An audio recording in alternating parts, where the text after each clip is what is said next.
Aksi kemanusiaan secara spontan dilakukan Gubernur Sumatera Selatan Herman Deru pasca mendapatkan informasi terjadinya musibah kebakaran di Dusun 3 Desa Ibul Besar 3 Kecamatan Pemulutan Kabupaten Ogan Ilir.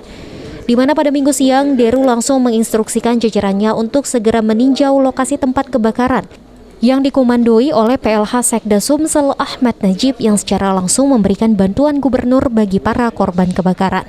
Sedikitnya bantuan yang diberikan Gubernur Sumatera Selatan Herman Deru yakni berupa 28 buah paket sembako, 28 buah paket sandang, serta 28 buah makanan yang diberikan melalui Dinas Sosial Provinsi Sumatera Selatan. Sedangkan 28 paket sembako juga diberikan melalui Badan Penanggulangan Bencana Daerah Sumatera Selatan. Tidak hanya itu, ada juga 50 box masker, 40 botol hand sanitizer, 40 hand soap, 20 box vitamin, 20 box makanan ibu hamil, dan 20 box makanan balita juga diberikan melalui Dinas Kesehatan Provinsi Sumatera Selatan. Kemudian dari pihak PMI ada pula bantuan berupa hygiene kit dan air bersih 28 buah, masker 200 buah, serta dari Basnas Sumatera Selatan memberikan berupa uang 500.000 per kakak yang menjadi korban kebakaran. Selain bantuan tersebut, PLH Sekda Sumsel Ahmad Najib mengatakan, Gubernur Sumatera Selatan Herman Deru akan membantu semua biaya sewa rumah sementara untuk para korban.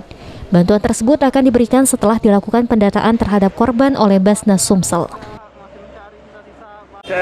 Untuk 28 kakak secara simbolis 500.000 per kakak, dan Pak Gubernur Pak Herman juga membantu dengan koordinasi dengan Basnas untuk sewa rumah, dan Pak Bupati juga membantu dari Bupati Ogan Ilir yang kakak 3 juta, dan di samping itu ada bantuan-bantuan dari organisasi ya baik itu Basnas, kemudian dari Dinas Sosial, dari OPD, dan ini menjadi bagian dari kepedulian kita terhadap saudara yang dapat musibah ini.